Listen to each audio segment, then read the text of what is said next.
Okay, so let's do some apiary level tasks at the apiary. So we're already sitting on Joey's first apiary, apiary 1 here, and we're just going to have a look at some of these tasks here. So relocation we've already covered, so we can move the apiary around, and yeah, it'll update all of the coordinates and the mapping. But let's say we want to harvest some hives, so let's do a harvest on this apiary.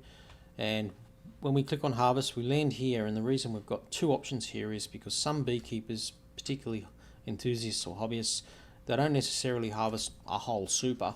They'll harvest some frames. So you can jump in here and you can choose, how many frames you harvested. But for most commercial operators, they're going to be at the harvesting super level, and then so we can choose the date. It defaults to today's date, but because beekeepers don't always, maybe they've done something in the field and they haven't logged it yet, so they can go back and log data as it occurred. So let's say you probably wouldn't harvest in February in the US. I think it's still late winter or something, or very early spring. Then we can. This batching is really important for commercials, because there's no way a commercial guy or girl is going to want to fill in 60 forms. So what you can do is go like this, and let's say you've got honey off all your hives except for, I don't know, those 33, 30 and 27, and we can come back and do a separate log for those. Let's say they gave us no honey at all. Then we can choose which site the honey came off. This is important because we want to get to the point where we're actually tracking where our honey came from and what flora source it came from, so we can start to report on the type of honey that's in our our drums or our containers, whatever you store your honey in, buckets, for your customers or your markets, wherever you're going, and for your own benefit of understanding how productive each site's and which apiaries are, which sites are being produced the most productive in terms of honey production. So and the other reason it's important is often when you put bees on a site, you've just moved them there. You might have moved them there full of honey, so the honey probably came from a previous site. So this is important. Flora resource, like I said, you can add a primary and a secondary here. This is the concept is you usually have got one primary, mustweed, but there might be something else in the background that's flowering. Let's say it's clover, and so we click it. And like I said, as soon as you add that here, it's going to update your flora library. So we'll do flora shortly. You can say how many supers you removed. In fact, this is a bit difficult because we did set this as a double brood box. Anyway, let's say we harvested one super of honey. It's a deep. I'll update this terminology because this is Australian. So that full depth means deep. And we added one super. It always defaults to 1, and it always defaults to deep at the moment. I think what we might be doing in the US is defaulting to medium. We'll just work out what's the most harvested super, and then we'll stick with that. And then the volume is important, because remember when we set up our hives, we told the software how many frames we run in our honey supers, and the software knows that in one deep frame there's about 2 kilograms or 4.4 pounds of honey. So if we say 80% full, it's going to do the maths for us. Now this field here is, so you got two choices here. We can do estimated volume, weight, or precise weight. Now this is if you really want to measure every single box that comes off or frame that comes off and record it exactly. But for Joey, he's quite happy with just an estimated amount. So let's stick with that. Hit submit. And so now we should have a harvest event down here. So as you can see, we've just added a harvest event, and we can click we've got a summary here, so we can see that it was an apiary level with full supers. We harvested 57 supers of honey that were 80% full. So that based on our calculation, we harvested approximately 1,054 kilo, averaging 18.5 kilo per hive. And our wax ratio was approximately 15 kilograms. So it gives you a quick snapshot. What we can do is just go further into that harvest, and we can edit at a hive level. So this is important. So we can say, well, actually, this hive only produced 60% of that. So it will update the harvest. So we can. This is pretty cool. that you can go back in and just tweak the harvest. Okay, so that's the harvest. That's Joey's done. Let's just go back to dashboard. Now let's move on to another cool task. Let's do an inspection. So same look and feel.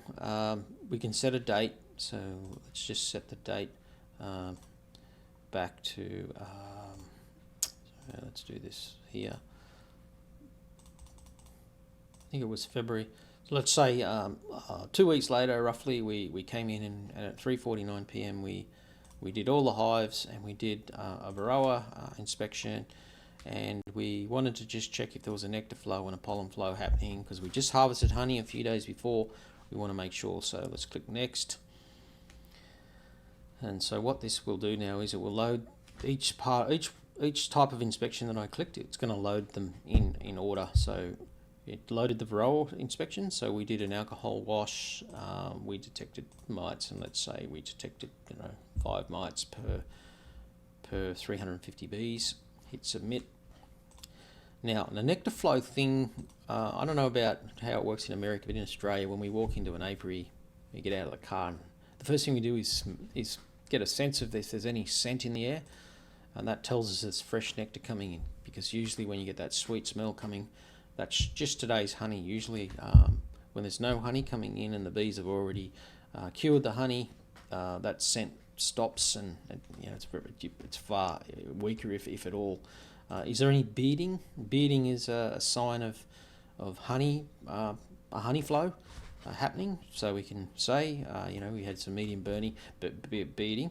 It's a little trickier with insulated hives because generally you don't get anywhere near the beading. So you've just got to keep that in mind. Nectar flake shake. So this is where another way to check if you've got nectar flow in a hive is to get a brood frame and shake the bees off it and then give it a shake on its side and see if any fresh nectar comes out. And so this is the checking, because if it comes out, whatever comes out is today's nectar. And so we can say, well, yep, there's a medium shake coming in. Is there white comb being built? Yes. What's the flight activity? A medium. You'll notice that everything's out of five levels. This is becoming important when we start doing our reporting and alerting and indexing of ratings, because the software will apply algorithms to give different aspects of the software, your beekeeping operation, a score. Honey flow, honey stores are increasing. And hit submit. And then we have our pollen. Is there any pollen coming in at the front entrance? Yes or no? It's a medium level. Pollen stores in the brood frames. Yes, we've got pollen stores. We hit submit. So now we've completed that inspection. We can scroll down here and we can see here under inspection, the inspections card that we can see. We did 3 levels inspections here. We can then go to the dashboard. We can see what we did here. Now this is going to develop. I haven't created the edit functionality here, but we will. That's coming. So watch this space. Again, using the breadcrumbs, we can just scroll back to the apiary.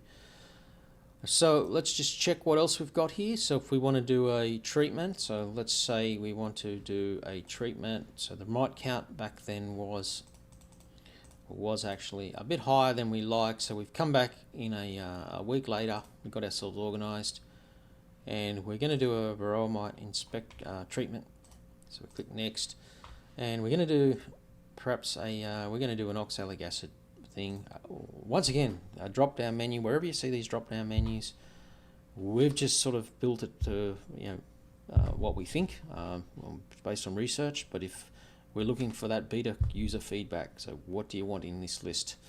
So let's say we're doing an oxalic acid treatment, and we've done that. So we can go down now. We can see we've got a treatment logged.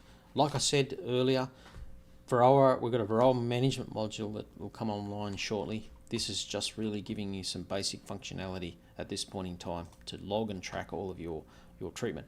Let's do a requeen. So sorry, there's a lot in this one. So let's say those hives we saw before, those 3, we're going to requeen them because they weren't very productive. We're going to requeen them with an Italian. Once again, drop down menu, tell us what you want there. We'll stick with Italian for this one. How we're going to requeen, or the method, I'm going to use a queen cage from a reputable breeder, but you've got different options here. And then are we going to mark them? Yeah, sure. We're going to paint them, put a mark on them. Why did we requeen them? So we'll just say that they were had a poor brood pattern and low honey production. The breeder's name is Joe Smith, if you want to record that, and hit submit. So now we can scroll down to our requeen events, and we can see that we requeened 2 hives. What we'll have shortly is the button here where you can click and go to the next level. So watch that space. Let's see what else I can demonstrate. We can create hives. We can edit this apiary. So let's say we want to change the name or the ID, or whether it's we want to convert it to a nursery apiary, anything like that. We can modify. So we won't do that today. Edit. And we can archive it. So if we're no longer using this apiary, all the hives have been decommissioned. We don't want to delete it, because if we delete it, we're going to lose all that historical production data. So archiving is an option. So that really summarizes all the tasks that we can do at the moment at apiary level. Let's move on to the next step.